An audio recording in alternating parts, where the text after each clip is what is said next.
नमस्कार दोस्तों, बिहार से तिहाड़ एक छात्र नेता के नेता बनने की राह पर आ जाने की कहानी है ये। जी हाँ, कहानी उसकी है जो आप किसी नाम किसी पहचान का मोहताज नहीं, कन्हैया कुमार की। एक एकदम मिडिल क्लास से भी लोअर मिडिल क्लास फैमिली से आते हैं, बिलोंग करते हैं। एक ऐसी पुस्तक लिखी बिहार से तिहाड़ जो आप पढ़ सकते हैं। मैं इसकी कुछ बातें बता सकता हूँ लेकिन आपको पूरी किताब नहीं बता सकता। कारण ये है कि मेरे ऊपर आरोप लग जाएंगे कि मैंने क्योंकि उसका 250 रुपये मूल्य रखा गया है, लोग खरीदेंगे, परचेज़ करेंगे, किसी ने बड़ी मेहनत से उसे किया है। उसमें बताया गया है जेएनयू के बारे में कि जेएनयू कितना अच्छा संस्थान है, उसमें कैसे लोग रहते हैं, तमाम तरह से कैसे क्या चीज़ें होती हैं।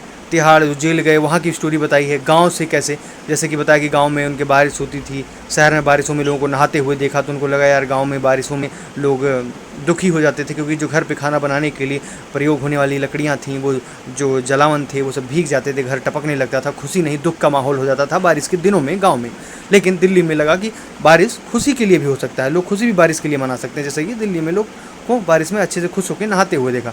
और बताया कि जेएनयू की अच्छी सी झलक प्रस्तुत की है कि जेएनयू में कैसे किसी भी प्रोफेसर पर किसी भी पर, क्योंकि वहाँ पर प्रोफेसर जो होता है वो और छात्र के बीच का संबंध एक मित्र का संबंध होता है, ना कि एक टीचर और एक उसका संबंध होता है स्टूडेंट का। वहाँ पर आप किसी के ऊपर भी सवाल उठा सकते हो, आपको किसी भी चीज़ से असहमति दर्ज करा सकते हो कि आपके इस विचारों से, इन चीज़ों से मैं सहमत हूँ।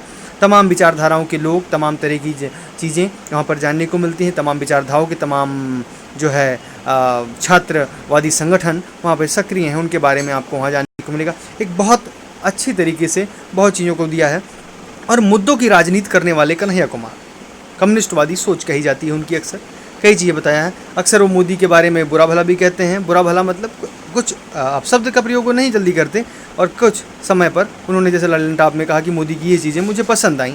कई चीज़ें वो ऐसी भी कह देते हैं कि जो उनको देश के किसी राजनेता में पसंद आती हैं, और कभी ऐसी चीज़ें भी होती हैं जो देश के राजनेता में उन्हें नहीं पसंद आती, उन पर भी खुलकर बात करते हैं अपने मुद्दों को। किसी भी डिबेट में आप देखें कन्हैया कुमार के पास हर सवालों के जवाब होते हैं। कहीं ना कहीं आप लोग इस वीडियो को देखकर मेरे ऊपर भी कई लोग जो है विरोध करेंगे कि ऐसे वीडियो आप क्यों बनाते हो कन्हैया की तरफ, क्योंकि बहुत सारे राष्ट्रवादी मेरे दोस्त हैं जो ये लोग हैं कन्हैया के बारे में इतनी बड़ाई क्यों करें। बड़ाई नहीं, बड़ाई ये है कि मुद्दों की राजनीति करते हैं, हर सवाल के जवाब होते हैं। आप डिबेट में कभी कन्हैया को अपने डिबेट में हर सवाल से हिचकिचाते नहीं देखेंगे, हर सवाल का जवाब देते हुए देखेंगे, कभी चिल्लाते हुए नहीं देखेंगे कि चिल्ला चिल्ला के टॉपिक से फेरबदल कर देते हैं। अक्सर प्रवक्ताओं का काम ये होता है जिन टॉपिक का इन सवालों के जवाब नहीं होते हैं उनको बदलने के लिए उन जवाबों जोर जोर से चिल्ला के दूसरे मुद्दे पर ला के लोगों को भटका देते हैं। लेकिन कन्हैया कुमार ऐसे नहीं, कम्युनिस्टवादी सोच के हैं। वो मानता हूँ राष्ट्रवादी नहीं है, भारत माता की जय भला वो नहीं बोल सकते, अगर नहीं बोलते हैं तो उनकी अपनी राय है वो, लेकिन हम बोलते हैं भारत माता।